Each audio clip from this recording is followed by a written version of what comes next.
नमस्कार दोस्तों, शर्मा एजुकेशन में एक बार आप सभी का फिर से स्वागत है। मैं मनीष शर्मा आज आप लोगों के लिए कोशिका का तीसरा पार्ट लेकर आया हूं। मुझे आशा है दोस्तों, जो कोशिका के मेरे पीछे के 2 पार्ट आए हैं वो आप लोगों को ज़रूर पसंद आए होंगे। आप इन वीडियोस को देख करके इन सभी का नोट्स बनाते जाइएगा। दोस्तों, कल हमारी वीडियोज़ नहीं आ पाई थी।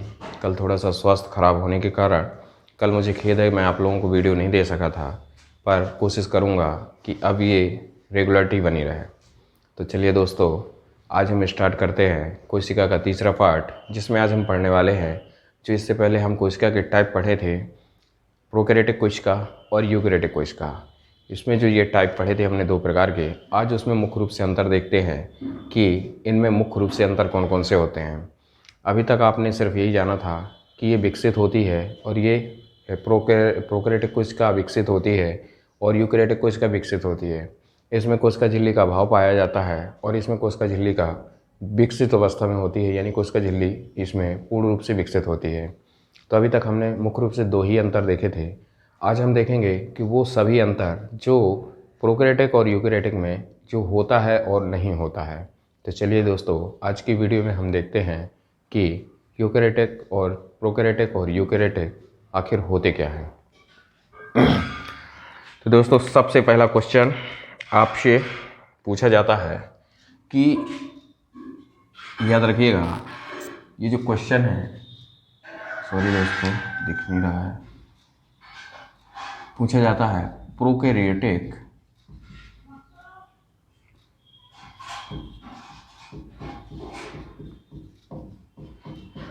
और यूकैरियोटिक। ये जो शब्द है ना, प्रोकैरियोटिक और यूकैरियोटिक, ये जो शब्द है इसे दिया किसने था?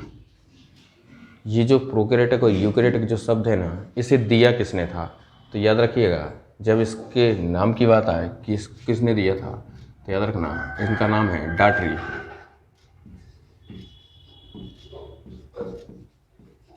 नाम था डाटरी।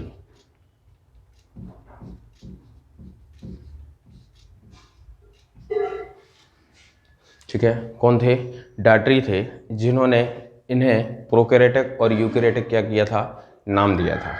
ठीक है दोस्तों, तो हम देखते हैं मुख्य रूप से अंतर कि इसमें होते क्या हैं। एक साइड हम लिख सकते हैं प्रोकैरियोटिक और एक साइड देखते हैं यूकैरियोटिक।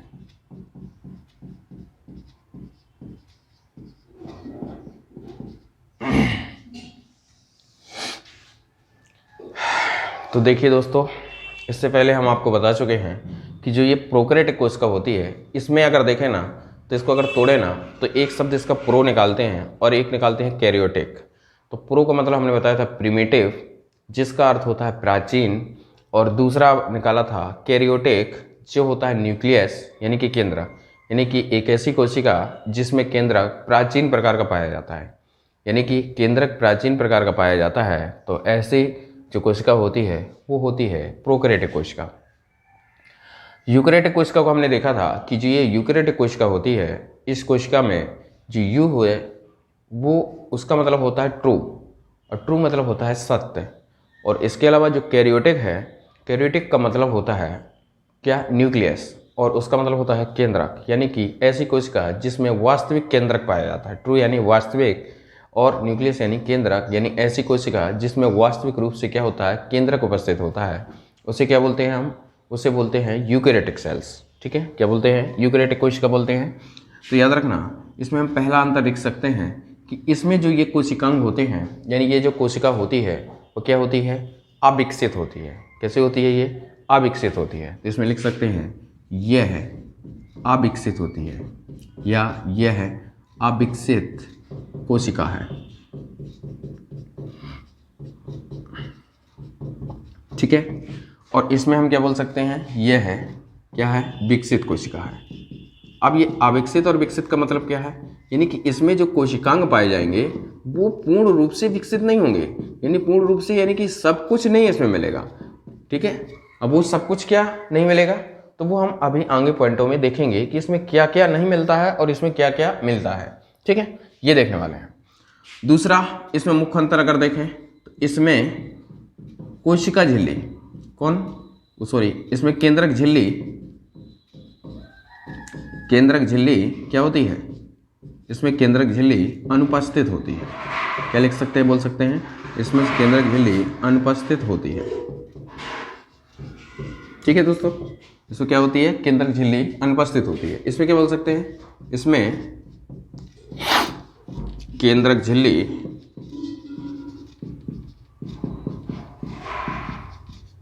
उपस्थित होती है। इसमें क्या होती है? केंद्रक झिल्ली उपस्थित होती है। ये इसका मुख्य रूप से दूसरा अंतर है। सबसे पहले यह अविकसित कोशिका होती है, यानी कि इसमें सभी प्रकार की कोशिकाएं उपस्थित नहीं होते हैं, इसलिए इसे अविकसित कोशिका बोलते हैं। और ये क्या होती है? ये विकसित कोशिका होती है और इसमें सभी प्रकार के कोशिकांग क्या होते हैं? आपके उपस्थित होते हैं। दूसरा, इसके जो केंद्रक होता है ना, उस केंद्रक के बाहर जो झिल्ली पाई जाती है वो अनुपस्थित होती है। उसकी हमने 3 स्थितियाँ बताई थी, या तो कोई केंद्रक झिल्ली अनुपस्थित होगी, या तो अविकसित होगी, और या तो फिर टूटी फूटी अवस्थाओं में मिलेगी। इन 3 अवस्थाओं में मिलेगी कौन सी? आपकी प्रोकैरियोटिक कोशिका की केंद्रक झिल्ली। लेकिन यहाँ पर क्या होती है? ये विकसित होती है और पूर्णतः उपस्थित होती है। ठीक है, इसके अलावा अगर देखें, आपसे पूछ लिया जाए कि जो व्हिटेकर जी का जो 5 किंडर क्लासिफिकेशन था, उसमें ये जो कोशिका के जीव थे, यानी प्रोकैरियोटिक कोशिका के जो जीव थे, इन्हें हम किस जगत में रखते थे? तो याद रखना, इन्हें मोनेरा जगत में रखते हैं। कहाँ रखते हैं? मोनेरा जगत में रखते हैं। मोनेरा जगत यानी कि मोनेरा किंगडम जगत में रखते हैं।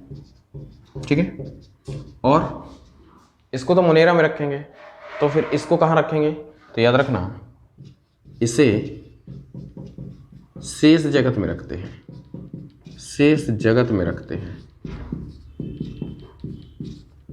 अब इसका मतलब क्या हुआ? मतलब ये हुआ कि जो व्हिटेकर जी ने 5 जगत वर्गीकरण दिया था, उसमें से पहला बताया था उसने मोनेरा, दूसरा प्रोटिस्टा, तीसरा फंजाई, चौथा प्लांट और 5वां एनिमल।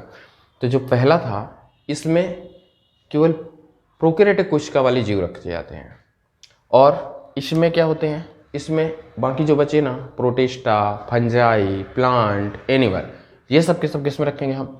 यूकैरियोटिक कोशिका को इन सभी जगत में हम इनको क्या करते हैं? रख देते हैं। इसके अंतर्गत हमें एग्जाम्पल अगर देखना है तो एग्जाम्पल में आप देख सकते हैं कि इसके अंतर्गत आता है बैक्टीरिया। कौन? बैक्टीरिया। इसके अलावा आप ब्लू ग्रीन एल्गी को लिख सकते हैं। क्या लिख सकते हैं? Blue green algae. इसे क्या बोलते हैं? नीली हरित शैवाल, या बोलते हैं इसे साइनो बैक्टीरिया। इसे क्या बोलते हैं? Cyanobacteria. Blue green algae को और अन्य किस नाम से जाना जाता है? साइनो बैक्टीरिया से। ठीक है, इसमें शेष जगत में रखते हैं। तो शेष जगत में देख सकते हैं हम कौन कौन इसके अंतर्गत आते हैं, जैसे शैवाल जिसे बोलते हैं एल्गी। ठीक है, इसके बाद फंजाई। ठीक है, इसमें पाई जाती है यूकैरियोटिक कोशिका। इसके अलावा प्लांट, और इसके अलावा एनिमल। ये सब के सब एग्जाम्पल किसके हैं? यूकैरियोटिक कोशिका के एग्जाम्पल है। जितने भी होते हैं ना, इसमें जो भी कोशिका पाई जाती है वो कौन सी है? यूकैरियोटिक कोशिका है। और ये जो जीव है ना, इसमें जो कोशिका पाई जाती है वो कौन सी है? प्रोकैरियोटिक कोशिका है। ठीक है, क्या होती है? प्रोकैरियोटिक कोशिका होती है। इसके अलावा आगे देखते हैं, तो याद रखना, इसका जो डीएनए होता है, इस कोशिका में जो डीएनए होता है, अब इसमें केंद्रक झिल्ली तो होती नहीं है, तो इसका जो डीएनए है ना, वो कहाँ रहता है? वो कोशिका द्रव्य में होता है, कोशिका द्रव्य में फैला होता है। इसका जो प्रोकैरियोटिक कोशिका में पाए जाने वाला जो डीएनए है, वो कोशिका द्रव्य में फैला होता है, और उस कोशिका द्रव्य को क्या बोलते हैं? उसको न्यूक्लियड बोलते हैं। उसको क्या बोलते हैं? न्यूक्लियड। ठीक है, तो याद रखना, इसमें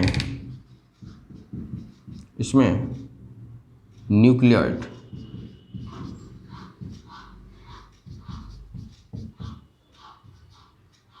इसमें न्यूक्लियड ठीक है, इसमें क्या बोलते हैं, न्यूक्लियोइड, या तो इसका अन्य नाम भी याद रखना, इसे न्यूक्लियोइड या तो फिर इसे जीनोफोर बोलते हैं।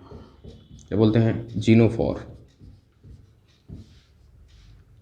ठीक है, इसे क्या बोलते हैं, जीनोफोर। इसमें न्यूक्लियोइड क्या होता है, उपस्थित होता है।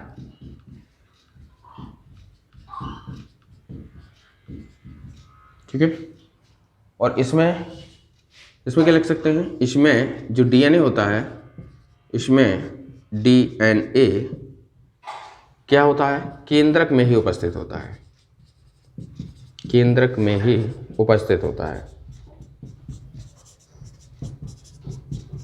ठीक है दोस्तों, क्या होता है इसमें, क्या इसमें जो डीएनए होता है वो कोशिका द्रव्य में फैला होता है और जिसे हम न्यूक्लियोइड बोलते हैं, जिसे क्या बोलते हैं हम, न्यूक्लियोइड बोलते हैं। वो ये किस में होता है, याद रखना, प्रोकैरियोटिक कोशिका में होता है। ठीक है, जिसका अन्य नाम क्या है, जीनोफोर।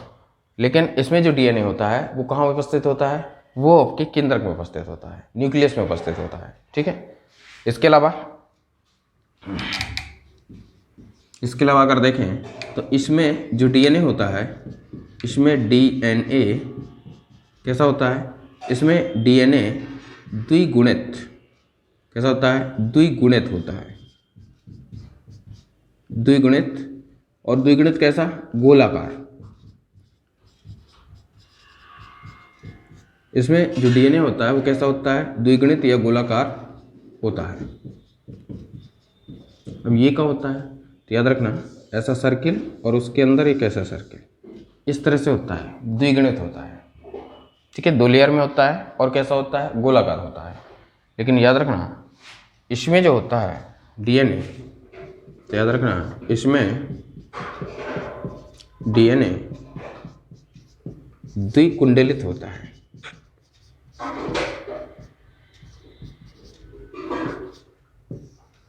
कैसा होता है, द्विकुंडलित होता है। ठीक है दोस्तों, कैसा होता है, द्विकुंडलित होता है। द्विकुंडलित का मतलब क्या है, आपने कभी देखा होगा,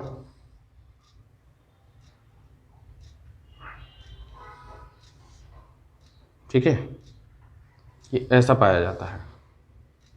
अब ये ऐसे जुड़ा होता है, ऐसे होता है, यानी डबल लेयर में होता है। कैसा होता है, डबल लेयर में होता है। तो ये होती है द्विकुंडलित स्थिति। इस तरह का जो डीएनए होगा वो कहाँ मिलेगा आपको, यूकैरियोटिक में मिलेगा। और इस तरह का जो डीएनए होता है द्विगुणित या गोलाकार, वो कहाँ मिलेगा आपको, प्रोकैरियोटिक कोशिका में मिलेगा। ठीक है, तो दोस्तों हमने क्या क्या देखा, यह अविकसित कोशिका होती है, कौन सी, यूकैरियोटिक कोशिका। यह विकसित कोशिका होती है, कौन, यूकैरियोटिक कोशिका, सॉरी, यह अविकसित होती है, कौन सी, प्रोकैरियोटिक। और विकसित कौन होती है, यूकैरियोटिक। इसमें कोशिका झिल्ली अनुपस्थित होती है, किसमें, प्रोकैरियोटिक में। और इसमें विकसित होती है, किसमें, यूकैरियोटिक में। इससे कौन से जगत में रखते हैं, प्रोकैरियोटिक कोशिका वाली जीवों को मोनेरा जगत में रखते हैं। कौन से में रखते हैं, मोनेरा जगत में रखते हैं। और इसको कहीं में रखते हैं, जितने भी शेष जगत बचे ना विटेकर जी के, उन सभी में किसको रखते हैं, यूकैरियोटिक कोशिका वाली जीवों को रखते हैं। इसके अलावा याद रखना, जो डीएनए होता है वो इसमें कोशिका द्रव्य में फैला होता है और उसे क्या बोलते हैं हम, न्यूक्लियोइड बोलते हैं। क्या होते हैं, बोलते हैं न्यूक्लियोइड, जिसका अन्य नाम क्या है, जीनोफोर कहते हैं। और इसमें देखते हैं तो डीएनए क्या होता है, केंद्रक में अवस्थित होता है। कहाँ होता है, केंद्रक में अवस्थित होता है। इसके अलावा इसमें जो डीएनए पाया जाता है वो कैसा होता है, काय में, प्रोकैरियोटिक में। इसमें जो डीएनए पाया जाता है वो कैसा होता है, द्विगुणित होता है। और द्विगुणित कैसा, यानी गोलाकार होता है, यानी डबल संरचना होती है। लेकिन आप यूकैरियोटिक में देखेंगे तो इसमें जो डीएनए होगा वह कैसा होगा, द्विकुंडलित होगा, यानी एक दूसरे में डबल लेयर में होगा और कुंडलित अवस्था में होगा। ठीक है, तो ये थे इसके 5 अंतर। अब देखते हैं हम आगे और कौन कौन से इसमें मुख्य रूप से अंतर है।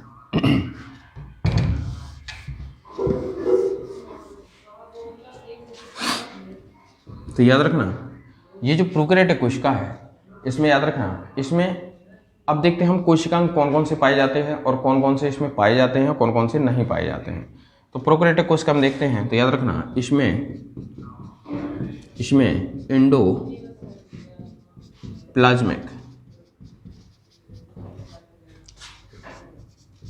रेटिकुलम, इसमें क्या होता है, एंडोप्लाज्मिक रेटिकुलम, जिसे हिंदी में क्या बोलते हैं, अंतः प्राद्रव्यीय अंतःप्रद्वीय जालिका। अंतःप्रद्वीय जालिका क्या होती है? अनुपस्थित होती है। याद रखिएगा, क्या होती है? अनुपस्थित होती है। ठीक है। इसमें एंडोप्लाज्मिक रेटिकुलम क्या होता है? अनुपस्थित होता है। क्या होता है? अनुपस्थित होता है। किसमें? प्रोकैरियोटिक कोशिका में। अब ये क्या होते हैं? Endoplasmic reticulum. तो याद रखना, ये कोशिकांग कहलाते हैं। ये कोशिका में पाए जाने वाले कोशिकांग हैं।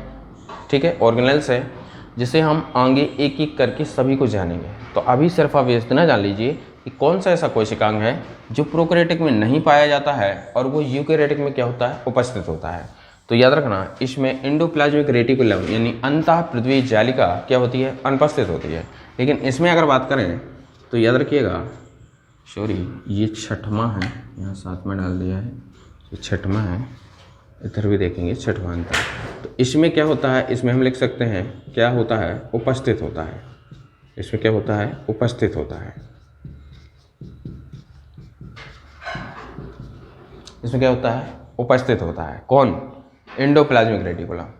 तो एंडोप्लाज्मिक रेटिकुलम इसमें नहीं पाया जाता और इसमें क्या होता है? पाया जाता है। ठीक है। इसके अलावा आगे देखते हैं अगला अंतर इसमें क्या है। तो याद रखना, इसमें गोल्जी कॉम्प्लेक्स, इसमें गोल्जी कॉम्प्लेक्स जिसे बोलते हैं क्या है हिंदी में? गोल्जी काय। क्या बोलते हैं इसे? गोल्जी काय। क्या होता है? अनुपस्थित होता है। क्या होता है दोस्तों? अनुपस्थित होता है इसमें। ठीक है। इसमें एंडोप्लाज्मिक रेटिकुलम अनुपस्थित होता है, इसमें गोल्जी कॉम्प्लेक्स अनुपस्थित होता है। और इसमें क्या होता है ये देखते हैं। तो इसमें याद रखिएगा, इसमें क्या होता है? गोल्जी कॉम्प्लेक्स उपस्थित होता है। इसमें क्या होता है? इसमें उपस्थित होता है। ठीक है दोस्तों, इसमें क्या होता है? ये उपस्थित होता है। तो गोल्जी कॉम्प्लेक्स प्रोकैरियोटिक कोशिका में अनुपस्थित होता है और इसमें क्या होता है? उपस्थित होता है। तो दोस्तों ये हमने 7 अंतर अभी देखे, इसके बाद आगे देखते हैं। जब तक आप एक काम करिए, इनका स्क्रीनशॉट ले लीजिए।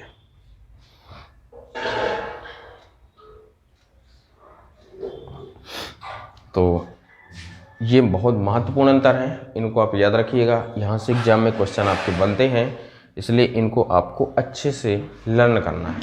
ठीक है। और आपको कंफ्यूज नहीं होना है कि कौन सा किस में करना है। सीधी सी बात है, सब कुछ सिंपल है। बस इसको 2 से 3 बार आप रिवाइज करेंगे, जब आप पढ़ेंगे तो ये चीज़ आप लोगों को क्लियर हो जाएगी।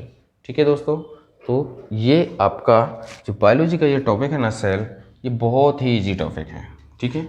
तो अब हम देखते हैं आगे, इसमें कुछ और अंतर हैं जो प्रोकैरियोटिक और यूकैरियोटिक में आते हैं। चलिए दोस्तों देखते हैं उन्हें भी। तो दोस्तों अगर हमारी वीडियोस पसंद आ रही हो आपको, तो आप उन्हें दूसरे लोगों को भी शेयर करिए, ताकि ये जो साइंस की सीरीज चल रही है उन लोगों के पास भी पहुंच सके और वो लोग भी साइंस को पढ़ करके अपनी जो कमियां हैं और आने वाले जो एग्ज़ाम हैं उनके लिए वो प्रिपेयर कर हो सकें। ठीक है। तो दोस्तों शेयर करिए, और जल्द ही इस चैनल पर अन्य सब्जेक्ट की भी सीरीज आने वाली हैं। तो जितने लोग हैं, जो भी हैं, ज़्यादा से ज़्यादा लोगों को जोड़िए। यहाँ पर आप लोगों को कुछ शॉर्टेड वीडियो भी मिलने वाले हैं, जो आप लोगों को, जिसके दौरान आप लोगों को कुछ मोटिवेशनल वीडियोस होंगे, कुछ आपको शॉर्ट ट्रिक भी मिलेंगी इस चैनल पर। तो वो बहुत जल्द ही उपलब्ध हो जाएंगे। इस पे काम चल रहा है, हमारा जो स्टूडियो है वो लोग काम कर रहे हैं, और बहुत जल्द ही ये सब चीज़ें उपलब्ध होना इस चैनल पर शुरू हो जाएंगी। तो दोस्तों अभी आप लोगों को इसमें साइंस की सीरीज़ नहीं मिलने वाली, बहुत कुछ मिलने वाली है। तो आप लोग इसे ज़्यादा से ज़्यादा लोगों तक पहुंचाइए, ताकि वो लोग भी इन सब चीज़ों को सीख सकें। तो चलिए दोस्तों आगे देखते हैं। 7 अंतर देख चुके हैं, अब देखते हैं अगला अंतर। तो याद रखना, जो प्रोकैरियोटिक कोशिका होती है इसमें लाइसोसोम, इसमें क्या होता है? लाइसोसोम और सेंट्रोसोम।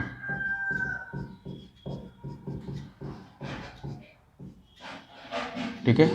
लाइसोसोम और सेंट्रोसोम क्या होते हैं? अनुपस्थित होते हैं। कौन होते हैं? अनुपस्थित होते हैं।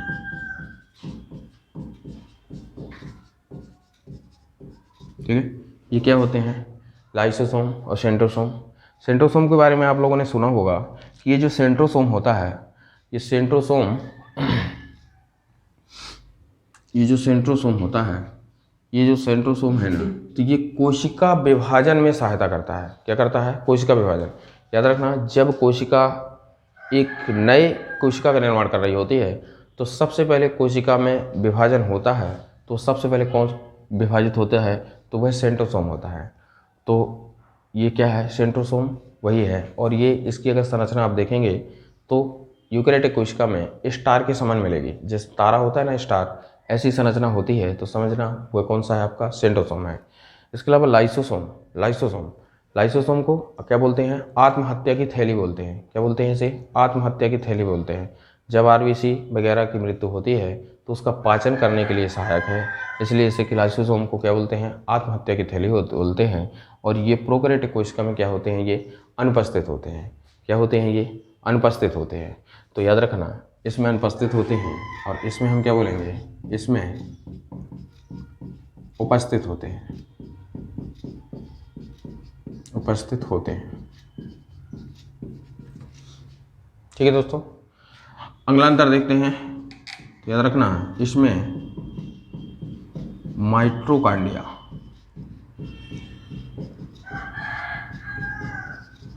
माइटोकॉन्ड्रिया क्या होता है? अनुपस्थित होता है। क्या होता है? इसमें माइटोकॉन्ड्रिया अनुपस्थित होता है। और इसमें क्या होता है? इसमें उपस्थित होता है।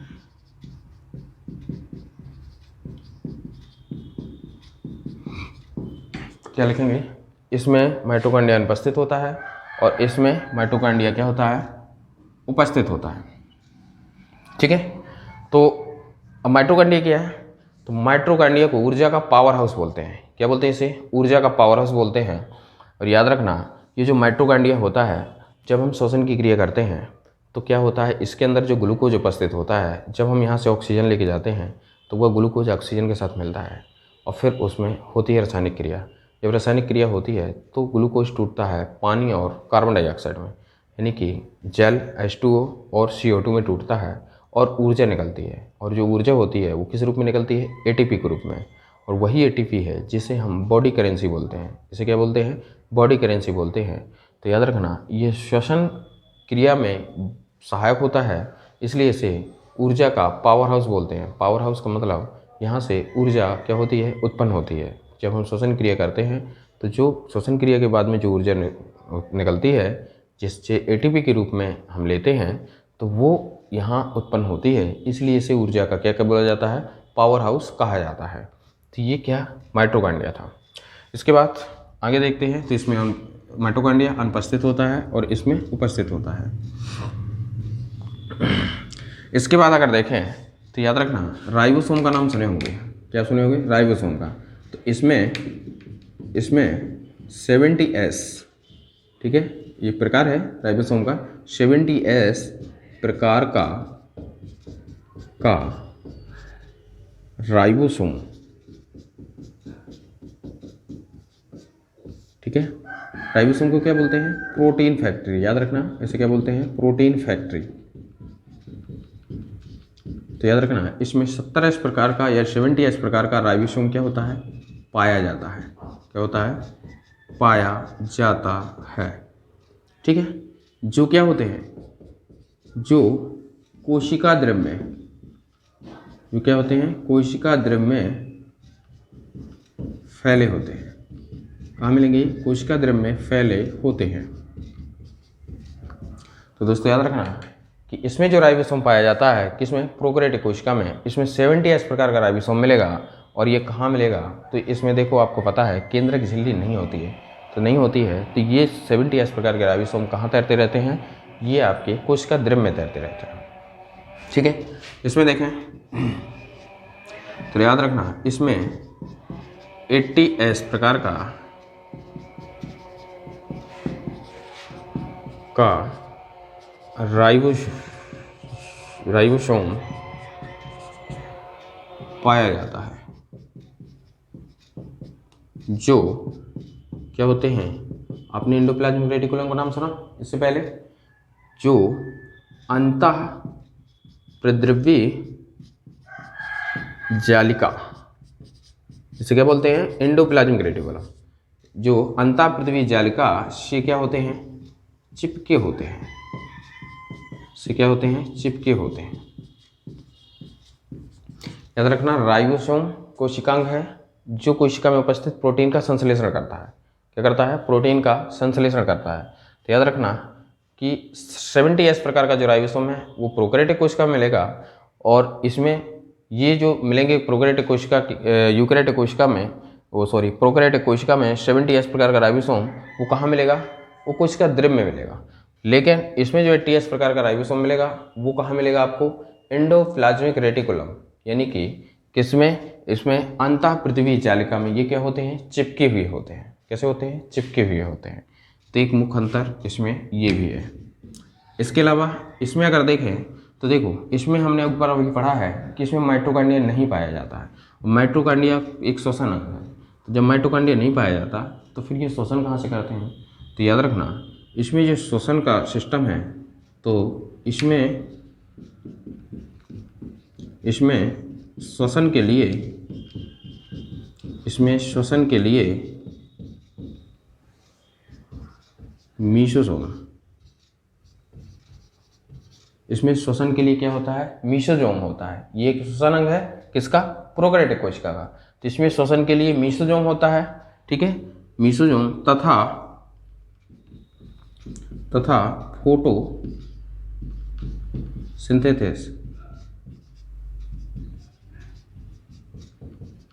फोटोसिंथेसिस यानी कि प्रकाश संश्लेषण,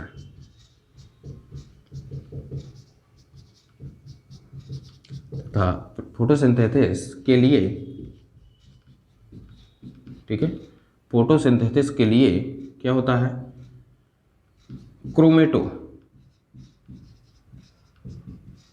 क्रोमेटोफोर, ठीक है, क्या होते हैं इसे, क्रोमेटोफोर क्या होते हैं, उपस्थित होते हैं।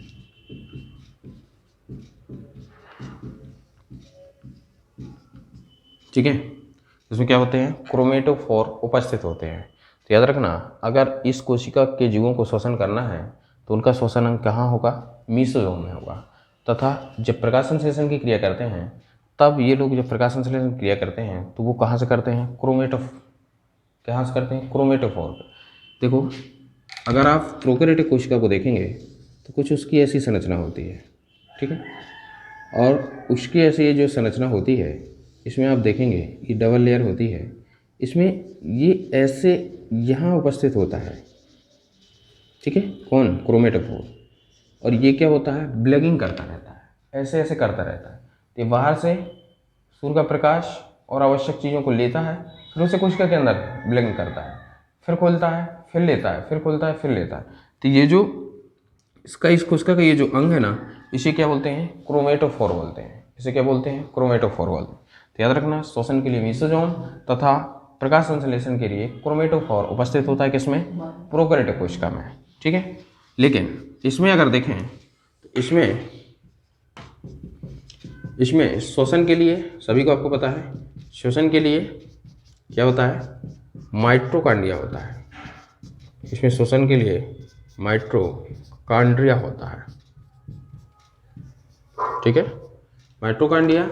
तथा फोटोसिंथेसिस के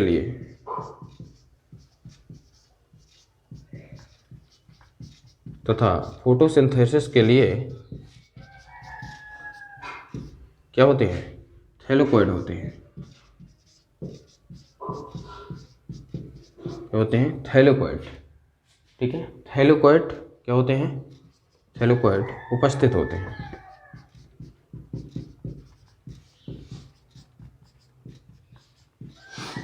तो याद रखना दोस्तों, प्रोकैरियोटिक कोशिका के जो जीव हैं वो जो श्वसन की क्रिया करते हैं, उनका श्वसन अंग क्या है, मीसोसोम। तथा फोटोसिंथेसिस कहाँ से करते हैं, क्रोमेटोफोर के द्वारा करते हैं। इसमें यानी यूकेरियोटिक में जो श्वसन अंग है माइटोकॉन्ड्रिया है, तथा इसमें जो प्रकाश संश्लेषण क्रिया होती है वो कहाँ से होती है, थैलेकोइड द्वारा करते हैं। कहाँ से, थैलेकोइड द्वारा करते हैं। तो ये भी इसमें दोनों में क्या है, एक मुख्य अंतर है। ठीक है दोस्तों, आगे देखते हैं अगला अंतर। तो याद रखना इसमें होती है कोशिका भित्ति। क्या होती है, कोशिका भित्ति। याद रखना इसमें कोशिका भित्ति या सेल वॉल, इसमें कोशिका भित्ति जिसे बोलते हैं सेल वॉल, क्या होती है, उपस्थित होती है। ठीक है, कोशिका भित्ति क्या होती है, उपस्थित होती है। अब उपस्थित तो होती है तो फिर ये कोशिका भित्ति पूछ ली जाती है एग्जाम में, काय की बनी होती है। तो याद रखना जो पेप्टिडो क्या की बनी होती है, ये पेप्टिडो ग्लाइकन। ठीक है, क्या बोलते हैं, पेप्टिडो ग्लाइकन। ठीक है, ये क्या होती है, पेप्टिडो ग्लाइकन। अब ये क्वेश्चन आता है जो पेप्टिडो ग्लाइकन की क्या होती है, बनी होती है। अब ये आता है कि ये पेप्टिडो ग्लाइकन किससे बनता है। तो याद रखना ये बनता है अमीनो अम्ल। कैसे बनता है, अमीनो अम्ल प्लस म्यूरेमिक अम्ल एसिड। ठीक है, ठीक है, अमीनो अम्ल और म्यूरेमिक एसिड जब मिलता है तब बनता है क्या, पेप्टिग्लाइको। ठीक है, ग्लाइकोन, इसे क्या बोलेंगे, ग्लाइकोन लिख देना, इसे ग्लाइकोन बोलते हैं। ठीक है, तो याद रखना इसमें जो कोशिका भित्ति, इसमें कोशिका भित्ति उपस्थित होती है जो पेप्टिडो ग्लाइकोन की क्या होती है, कि बनी होती है।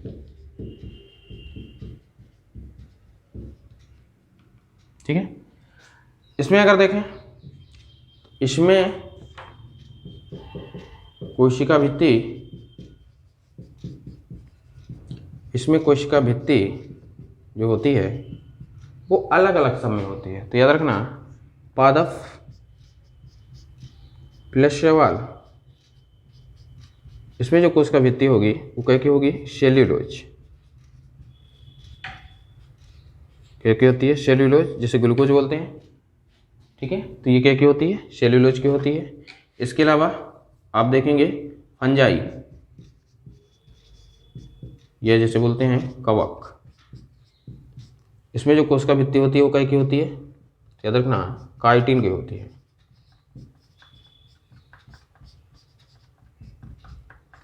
क्या की होती है, काइटिन की होती है। और याद रखना जंतुओं में, ध्यान से याद रखिएगा इसे, जंतुओं में कोशिका भित्ति, जंतुओं में कोशिका भित्ति नहीं होती है, नहीं होती है। ठीक है दोस्तों, जंतुओं में क्या होता है, कोशिका भित्ति नहीं होती है। तो याद रखना ये बहुत महत्वपूर्ण है। क्वेश्चन कई बार एग्जाम में यहाँ से पूछा भी गया है कि इसमें कोशिका भित्ति उपस्थित होती है, लेकिन होती तो है लेकिन काहे की बनी होती है, पेप्टिडोग्लाइकोन, या इसे ये पेप्टिडोग्लाइकोन किससे बनता है, तो अमीनो अम्ल और म्यूरेमिक अम्ल जब ये दोनों मिलते हैं तो पेप्टिडोग्लाइकोन बनता है, जिसकी ये कोशिका भित्ति बनी होती है, किसकी, प्रोकैरियोटिक सेल्स की। लेकिन अगर इसमें बात करें तो इसमें कोशिका भित्ति तो जो शैवाल और जो पादप होते हैं उसमें जो होती है सेल्यूलोज की होती है, और इसके अलावा फंजाई या कवक है उसकी जो कोशिका भित्ति होती है वो क्या की बनी होती है, काइटिन की बनी होती है। क्या की बनी होती है, काइटिन की बनी होती है। परंतु जंतुओं में कोशिका भित्ति नहीं होती है, याद रखिएगा, जंतुओं में कोशिका भित्ति क्या होती है, नहीं होती है। ठीक है दोस्तों, इसके बाद हम देखते हैं इसमें लास्ट अंतर, कि लास्ट इसका अंतर अब क्या है। तो याद रखना कि इसमें कोशिका द्रव की, इसमें कोशिका द्रव की गतिशीलता, इसमें कोशिका द्रव की गतिशीलता नहीं होती है। यानी इसका मतलब क्या हुआ, कोशिका के अंदर पाए जाने वाला जो द्रव है वो स्थायी होता है, वो मूव नहीं करता है, मूव नहीं करता है, यानी एक स्थान से चलनशील नहीं है, वो अचल होता है, यानी गतिशील नहीं होता है। लेकिन याद रखना जो यूकेरियोटिक कोशिका है इसमें इसमें जो कोशिका द्रव है, इसमें जो कोशिका द्रव की क्या होती है, गतिशीलता होती है। क्या होती है, गतिशीलता होती है। तो दोस्तों ये थे आपके प्रोकैरियोटिक और यूकैरियोटिक कोशिका के मुख्य अंतर, जहाँ से एग्जाम में आपसे क्वेश्चन पूछे जाएंगे। ठीक है, तो एक काम करिए, इसका आप लोग एक बार स्क्रीनशॉट ले लीजिए।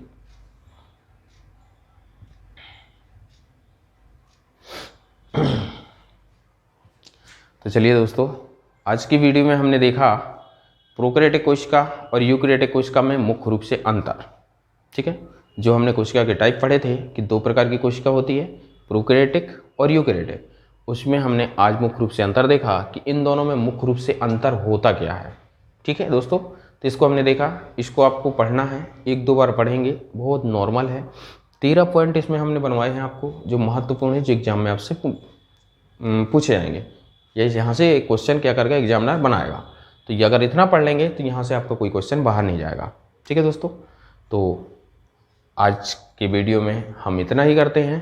ठीक है दोस्तों, तो अगर आपको हमारी वीडियोस पसंद आ रहे हों तो इन्हें दूसरे लोगों को पास भी शेयर करिए। और आपसे एक रिक्वेस्ट है कि अगर आपको हमारा वीडियोज़ अच्छा लगा करे तो आप उसे कमेंट में ज़रूर लिख के बताइए कि आपको हमारा वीडियोज कैसा लग रहा है, और उसे लाइक भी करिए अगर आपको पसंद आता है। और अगर आपको लगता है कि ये वीडियो अच्छा है, काम का है, तो इसे दूसरे लोगों के पास भी शेयर करिए। तो दोस्तों चलिए मिलते हैं हम अगले वीडियो में, तब तक आप लोग अपना ध्यान रखिए।